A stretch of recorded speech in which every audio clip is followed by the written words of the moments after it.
அனைவருக்கும் வணக்கம். Welcome to M spot Tamil. இன்னைக்கு நம்ம என்ன எதை பத்தி பார்க்க போறோம் அப்படின்னு பாத்தீங்க அப்படின்னா, கியா நிறுவனத்தோட கேரன்ஸ் அப்படின்ற காருக்கு வந்து பாத்தீங்கன்னா குளோபல் Ncap அப்படின்னு நிறுவனம் வந்து பாத்தீங்கன்னா கிராஷ் டெஸ்ட் வந்து டெஸ்ட் பண்ணி அதுக்கான ரிசல்ட் வந்து பாத்தீங்கன்னா வெளியிட்டிருக்காங்க. அதை பத்தி தான் பாத்தீங்கன்னா நம்ம வீடியோல பார்க்க போறோம். உங்களுக்கு இதை பத்தி தெரிஞ்சுக்கணுமா? வாங்க பார்க்கலாம். இந்தியா பொறுத்தவரை ஒரு 7 சீட்டர் கார் அப்படின்னு எடுத்துக்கிட்டோம் அப்படின்னா அந்த கார்களுக்குலாம் வந்து ஒரு நல்ல மவுஸ் இருக்கு அப்படின்னு சொல்லலாம். ஏன்னா 7 சீட்டர் கார் பொறுத்தவரை வந்து யாருக்கு தான் பிடிக்காது, ஒரு பெரிய ஸ்பேஸ் இருக்கு, நிறைய பேர் உட்காந்து டிராவல் பண்ணலாம் அப்படின்ற மாதிரி வந்து பாத்தீங்கன்னா பல பேருக்கு வந்து பாத்தீங்கன்னா அந்த 7 சீட்டர் கார்ஸ் வந்து பிடிச்சிருக்கு. இதனாலேயே வந்து பல பேர் வந்து 7 சீட்டர் கார் வந்து விரும்பி வாங்குறாங்க. ஆனா இந்த 7 சீட்டர் கார்லயே வந்து சமீபத்துல வந்து ஒரு பட்டைய கலப்புல ஒரு கார் அப்படின்னு கேட்டீங்க அப்படின்னா கியாவோட கேரன்ஸ் அப்படின்ற ஒரு கார் பத்தி சொல்லலாம். அந்த அளவுக்கு வந்து நல்ல ஒரு டிமாண்டா போயிட்டு இருக்க ஒரு கார் அப்படின்னு சொல்லுவேன். இன்ன வரைக்குமே வந்து அதிக வெயிட்டிங் பீரியட் கொண்ட கார் அப்படின்னு பார்த்தோம் அப்படின்னா எர்டிகா கூட வந்து 6 மாசம் தான் பாத்தீங்கன்னா வெயிட்டிங் பீரியட் சொல்றாங்க. இதே வந்து கியாவோட கேரன்ஸ் அப்படின்ற ஒரு கார் எடுத்துக்கிட்டீங்க அப்படின்னா கிட்டத்தட்ட வந்து 1 வருஷம் வரைக்கும் பாத்தீங்க அப்படின்னா வெயிட்டிங் பீரியட் சொல்றாங்க. இப்போ நீங்க காரை புக் பண்ணீங்க அப்படின்னா 1 வருஷம் கழிச்சு அந்த காரை வந்து நீங்க கையிலேயே தொட்டு பார்க்க முடியும். அந்த அளவுக்கு வந்து நல்ல டிமாண்டா போயிட்டு இருக்கக்கூடிய கார் அப்படின்னு பாத்தீங்கன்னா கியாவோட கேரன்ஸ் அப்படின்ற ஒரு கார் பத்தி சொல்லலாம். காரணம் என்ன அப்படின்னா பட்ஜெட் அப்படின்னு சொல்லுவேன். அவங்க வந்து ஒரு 11 லட்சத்துல ஆரம்பிச்சு கிட்டத்தட்ட வந்து 21 லட்சம் வரையும் பாத்தீங்க அப்படின்னா கார் வந்து விற்பனை செஞ்சுட்டு இருக்காங்க. பெட்ரோல் டீசல் அப்படின்ற மாதிரி உங்களுக்கு எந்த வேரியன்ட் வேணுமோ உங்க பட்ஜெட்டுக்கு ஏற்ற மாதிரி வந்து சூஸ் பண்ணிக்கலாம். இதனாலே பல பேர் என்ன பண்ணாங்க அப்படின்னா கியோட கேரன்ஸ் அப்படின்ற கார் வந்து புக் பண்ணிட்டு இருந்தாங்க. இருந்தாலுமே இந்த கார்ல வந்து ஒரு பெரிய குழப்பம் இருந்தது. என்ன அப்படின்னா என்னதான் வந்து இந்த கார் வந்து ஒரு பட்ஜெட்ல இருந்தாலும் இந்த கார் வந்து சேஃப்டி நல்லா இருக்குமா, எவ்வளவு வந்து சேஃப்டி கிடைக்கும் அப்படின்ற மாதிரி பாத்தீங்கன்னா பலருக்குமே அந்த குழப்பம் இருக்கு. என்னதான் வந்து 6 ஏர்பேக்ஸ் கொடுத்திருந்தாலும் ரியல் டைம் சேஃப்டில வந்து எப்படி இருக்கும், கிராஷ் டெஸ்ட்ல வந்து எத்தனை ஸ்டார் வாங்கும் அப்படின்ற மாதிரி வந்து பலருமே வந்து யோசிச்சாங்க. முன்னாடி வந்து பாத்தீங்கன்னா கிராஷ் டெஸ்ட்டுக்கு வந்து இந்த கார் உட்படுத்தல. ஆனா இப்போ வந்து பாத்தீங்கன்னா குளோபல் Ncap வந்து இந்த காரை கிராஷ் டெஸ்ட்டுக்கு வந்து உட்படுத்தி இதுக்கு வந்து பாத்தீங்கன்னா ஸ்டார் ரேட்டிங் வந்து கொடுத்திருக்காங்க. அது என்ன ஸ்டார் ரேட்டிங் அப்படின்னு பார்த்தோம் அப்படின்னா இப்போ டெஸ்ட் பண்ண ரிசல்ட் வந்து பார்த்தோம் அப்படின்னா அடல்ட் மற்றும் சைல்டு ரெண்டு பேருமே வந்து பாத்தீங்கன்னா 3 ஸ்டார் வந்து பாத்தீங்கன்னா சேஃப்டி ரேட்டிங் வந்து கிடைச்சிருக்கு. இது வந்து ஒரு டீசென்டான சேஃப்டி ரேட்டிங் தான். இருந்தாலுமே வந்து இந்த காருக்கு இது போதுமா அப்படின்னு கேட்டீங்கன்னா கண்டிப்பா பத்தாது. பல பேர் வந்து இப்போ அதிர்ச்சியா இருக்கிறது காரணமா பாத்தீங்கன்னா அதே தான். ஏன்னா இவ்வளவு காசு கொடுத்து வாங்கி இத்தனை ஏர்பேக்ஸ் இருந்துமே வந்து இந்த காருக்கு வந்து 3 ஸ்டார் தான் வந்து சேஃப்டி ரேட்டிங் கிடைச்சிருக்கா அப்படின்றத பாத்தீங்கன்னா பலருக்குமே வந்து பாத்தீங்கன்னா எனக்கு ஒரு பெரிய கேள்வி அப்படின்னு சொல்லுங்க. அது மட்டும் இல்லாமல் இந்த கிராஷ் டெஸ்ட்டை வந்து நல்லா ஒத்து பார்த்தீங்க அப்படின்னாலும் தெரியும். இந்த கார் மோதும் போது பார்த்தீங்கன்னா மொத்த இன்ஜின் பேவே வந்து பார்த்தீங்கன்னா டோட்டலாக வந்து டேமேஜ் ஆகுது. அதாவது வந்து ஒன்றுமே இல்லாத கப்பலா மாதிரி நொறுங்கி போகிற அளவுக்கு பார்த்தீங்க அப்படின்னா இந்த கிராஷ் டெஸ்ட்ல வந்து பார்க்கறது நமக்கு தெரியுது. அந்த அளவுக்கு வந்து சேஃப்டி வந்து ரொம்ப மோசமாக இருக்குது அப்படின்னு வந்து பார்த்தீங்க அப்படின்னா ஒரு கேள்விக்குறி அப்படின்னு தான் சொன்னோம். ஏன்னா ஒரு 64 கிலோமீட்டர் ஸ்பீடில் தான் போய் மோதுது. அதுக்கே வந்து பார்த்தீங்க அப்படின்னா அந்த இன்ஜின் கம்பார்ட்மெண்ட்டே வந்து சுக்குநூறாக நொறுங்குது அப்படின்னா கண்டிப்பாக இந்த கார்லாம் பார்த்தீங்கன்னா ஒரு 180 கிலோமீட்டருக்கு மேலே வந்து கண்டிப்பாக ஸ்பீட் போகக்கூடிய கார் தான். அப்படி இருக்கப்போ ஒரு உதாரணத்துக்கு இந்த கார் வந்து ஒரு ஹைவேஸில் போயிட்டு இருக்கு, ஒரு 100 கிலோமீட்டர் ஸ்பீடில் போயிட்டு இருக்கு அப்படின்னு நம்ம வச்சுக்கலாம். அப்படி இருக்கும்போது வந்து ஒரு ஆக்சிடென்ட் ஆகுது, எதிர்பார்த்தமா வந்து எதுலேயே போய் இடிச்சிருக்கு அப்படின்றப்போ 100 கிலோமீட்டர் ஸ்பீடில் கால்குலேட் பண்ணோம் அப்படின்னா சுக்குநூறாக வந்து பார்த்தீங்க அப்படின்னா ஒன்றுமே இருக்காது அப்படின்னு சொல்லலாம். அப்பள மாதிரி நொறுங்கிடும் அப்படின்னு சொல்லுங்க. அந்த மாதிரி சமயத்தில் நமக்கு வந்து சேஃப்டி எப்படி இருக்கும் அப்படிங்கிறதே வந்து பார்த்தீங்க அப்படின்னா ஒரு பெரிய டவுட் அப்படின்னு தான் சொல்லுவேன். அது மட்டும் இல்லாமல் இந்த காரோட கிராஷ் டெஸ்ட்டில் பார்த்தீங்க அப்படின்னா இந்த பில்லர்ஸ் நோட் பண்ணி பாருங்க. இந்த ஏ பில்லர் பி பில்லர்லாம் பார்த்தீங்க அப்படின்னா அடிச்சடியிலே வந்து பார்த்தீங்க அப்படின்னா டோட்டலாக வந்து பெண்ட் ஆகுது. அதாவது வந்து இடிச்ச உடனே வந்து இன்ஜின் கம்பார்ட்மெண்ட் ஃபுல்லாக லாக் ஆகிட்டு அதுக்கப்புறம் வந்து பார்த்தீங்கன்னா ஸ்ட்ரைட்டாக வந்து பார்த்தீங்கன்னா டிரைவர் கம்பார்ட்மெண்ட் தான் வந்து பார்த்தீங்கன்னா அந்த ஃபோர்ஸ் வந்து வருது. அப்படி இருக்கும்போது வந்து அந்த பில்லர்ஸ்லாம் வந்து பார்த்தீங்க அப்படின்னா டோட்டலாக வந்து பெண்ட் ஆகுது அப்படின்னு சொல்லுவேன். அது மட்டும் இல்லாமல் இந்த கிராஷ் டெஸ்ட் ரிசல்ட் பொறுத்தவரை வந்து என்னதான் 3 ஸ்டார் கொடுத்திருந்தாலும் சேஃப்டி ரேட்டிங் பொறுத்தவரை காரோட பாடி பொறுத்தவரை வந்து அன்ஸ்டேபிள் அப்படின்னு தான் சொல்லியிருக்காங்க. அதே மாதிரி வந்து யாருக்கு எந்த வகையில் வந்து அதிகமான டேமேஜ் இருக்கு அப்படின்னு பார்த்தோம் அப்படின்னா குழந்தைகள் பொறுத்தவரை வந்து ஒரு 18 மாச குழந்தைக்கான பொம்மையை வச்சு செக் பண்ணியிருக்காங்க.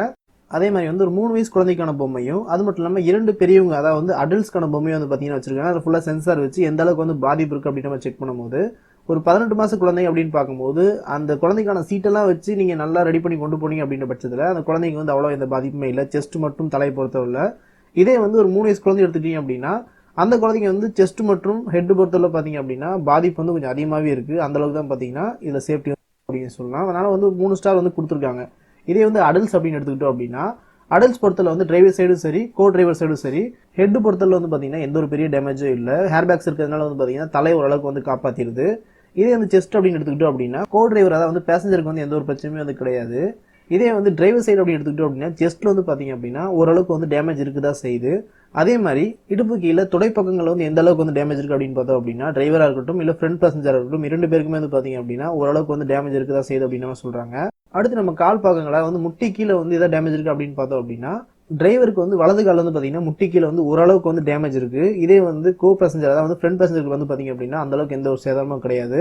இதோட ஒரு மோசமான விஷயம் என்ன அப்படின்னு பார்த்தோம் அப்படின்னா டிரைவருக்கு வந்து பாத்தீங்க அப்படின்னா பாதங்கள் வந்து பாத்தீங்கன்னா ஒரு ஹெவி டேமேஜ் இருக்கு அப்படின்ற மாதிரி சொல்றாங்க. அதாவது சேஃப்டி வந்து பாத்தீங்கன்னா அந்த ஃபுட்ல வந்து கொஞ்சம் மோசமா இருக்கு அப்படின்ற மாதிரி வந்து சொல்றாங்க. இவ்வளவு விஷயங்கள் தான் பாத்தீங்கன்னா இந்த குளோபல் Ncapல வந்து இந்த கார் டெஸ்ட் பண்ணி வந்து சொல்லியிருக்காங்க. இப்போ என்னோட பர்சனல் வியூல பார்த்தோம் அப்படின்னா நான் என்ன சொல்ல வரேன் அப்படின்னு கேட்டீங்கன்னா இந்த சேஃப்டி ரேட்டிங் வந்து ஒரு டீசென்டான ரேட்டிங் தான். இன்னும் சொல்லணும் அப்படின்னா 0 ஸ்டார் சேஃப்டி ரேட்டிங் ஆன கார்லாம் பாத்தீங்க அப்படின்னா இந்திய சந்தையில வந்து நல்லா தான் ஓடிட்டு இருக்கு.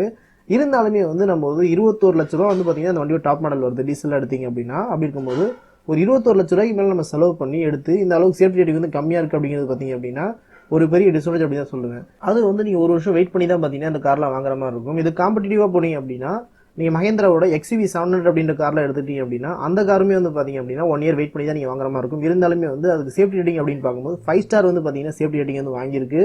அது மட்டும் இல்லாமல் சமீபத்தில் கூட வந்து பார்த்தீங்கன்னா ஒரு பஸ் ஆக்சிடென்ட்ல வந்து பார்த்தீங்கன்னா சில வீடியோ வந்து பார்த்துருப்பீங்க. ஒரு பஸ்ஸில் போய் இடிச்சுமே வந்து அந்த XUV 700 காருக்கு வந்து எந்த ஒரு பெரிய டேமேஜுமே இல்லை அப்படின்னு சொல்லுவேன். அது உள்ள உட்காந்துருக்கவங்களும் வந்து பார்த்தீங்க அப்படின்னா சேஃப்டியாக தான் இருந்திருக்காங்க. அந்த அளவுக்கு வந்து சேஃப்டி இருக்கும்போது அதே மாதிரி வந்து இந்த 21 லட்சத்துக்கு வந்து நீங்கள் XUV 700லையுமே வந்து பார்த்தீங்கன்னா ஒரு வேரியன்ட் வந்து எடுக்கலாம். அந்த அளவுக்கு வந்து பார்த்தீங்கன்னா அந்த பட்ஜெட் செக்மெண்ட்ல வந்து அந்த கார் வந்து கொடுக்குறாங்க. அது மட்டும் இல்லாமல் பட்ஜெட் குறைவான கார்ஸ் அப்படின்னு எடுத்துக்கிட்டோம், ஒரு 7 சீட்டே எடுத்துக்கிட்டோம் அப்படின்னா கூட வந்து பார்த்தீங்கன்னா 2 ஏர்பேக்ஸோட வந்து பார்த்தீங்க அப்படின்னா எர்டிகாவும் செக் பண்ணாங்க, ட்ரைபரையும் செக் பண்ணாங்க. எர்டிகா பொறுத்தவரை பார்த்தீங்கன்னா கிராஷ் டெஸ்ட் சேஃப்டி ரிசல்ட் பொறுத்தவரை பார்த்தீங்க அப்படின்னா 3 ஸ்டார் வந்து பார்த்தீங்க அப்படின்னா அந்த கார் வந்து சேஃப்டி ரேட்டிங்ல வந்து வாங்கியிருந்தது. அது மட்டும் இல்லாமல் அந்த காரோட விலை அப்படின்னு பார்த்தோம் அப்படின்னா நீங்க டாப் மாடல் எடுத்தாலும் 15,40,000 தான் பார்த்தீங்க அப்படின்னா அந்த வண்டியோட விலை வந்து பார்த்தீங்கன்னா டாப் மாடல் விலை வந்து வருது. இதே நீங்க டிரைவர் அப்படின்னு எடுத்தீங்க அப்படின்னா அந்த கார் தான் பார்த்தீங்கன்னா இருக்கிறதுலே வந்து லோ பட்ஜெட் 7 சீட்டர் கார் அப்படின்னு சொல்றாங்க. எல்லா வசதிகளோடையுமே வந்து உங்களுக்கு கம்மி விலையில கொடுக்கக்கூடிய ஒரு 7 சீட்டர் காரா பார்த்தீங்கன்னா அந்த கார் இருக்கு. அந்த காருமே வந்து 2 ஏர்பேக்ஸோட தான் பார்த்தீங்கன்னா ஸ்கிராச் டெஸ்ட்ல வந்து செக் பண்ணாங்க. அந்த ஸ்கிராச் டெஸ்ட்ல வந்து பார்த்தீங்க அப்படின்னா கிட்டத்தட்ட வந்து அடல்ட் சேஃப்டில வந்து 4 ஸ்டார் வந்து வாங்கியிருந்து. அந்த அளவுக்கு வந்து பாத்தீங்க அப்படின்னா சேஃப்டி வந்து குறைஞ்ச பட்ஜெட் கார்லயும் கிடைக்குமா அப்படின்ற மாதிரி வந்து ஒரு ஆச்சரியப்படுற கார்டா வந்து பாத்தீங்க அப்படின்னா டிரைவர் அப்படின்ற கார் வந்து இருக்கு. இதுல வந்து நான் ஏன் சொல்லிட்டு இருக்கேன் அப்படின்னு கேட்டீங்கன்னா இதோட கம்மி பட்ஜெட்லயே வந்து உங்களுக்கு ஒரு கம்மியான ஏர்பேக்லயே வந்து சேஃப்டி வந்து அதிகமா கிடைக்கும் போது உங்களுக்கு அதிகமான ஏர்பேக்ஸ் வச்சு அது மட்டும் இல்லாமல் ECS அதான் வந்து எலக்ட்ரானிக் ஸ்டெபிலிட்டி கண்ட்ரோல் இந்த மாதிரி வந்து சில விஷயங்கள்லாம் இருந்துமே வந்து பார்த்தீங்கன்னா உங்களுக்கு சேஃப்டி வந்து கொஞ்சம் கம்மியாக கிடைக்குது அப்படின்னும் போது கொஞ்சம் நீங்கள் யோசிச்சு தான் அந்த காரை வாங்கணும் அப்படின்னு சொல்லுவேன். ஆனால் அந்த கார் நல்ல கார் தான், நான் இப்பயும் சொல்கிறேன். உங்களுக்கு இந்த கார் வந்து பிடிச்சிருந்து அப்படின்னா நீங்கள் வாங்கலாம். இருந்தாலுமே வந்து நீங்கள் சேஃப்டிக்கு வந்து ரொம்ப முக்கியத்துவம் கொடுப்பீங்க அப்படின்னா இந்த கியாவோட கேரன்ஸ் வந்து நீங்கள் யோசிச்சு பார்த்து வாங்குறது நல்ல விஷயமாவே இருக்கும் அப்படின்னே சொல்லுவேன். உங்களுக்கு இந்த வீடியோ வந்து ஒரு பயனுள்ள வீடியோவாக இருக்கும் அப்படின்னு நினைக்கிறேன். உங்களுக்கு இதே மாதிரி வந்து மேலும் பல தகவல் அந்த மாதிரி தமிழ் மொழி தெரிஞ்சிருமா இந்த சேனலை வந்து நீங்கள் சப்ஸ்கிரைப் பண்ணுங்கள், லைக் பண்ணுங்கள், ஷேர் பண்ணுங்கள். நன்றி, வணக்கம்.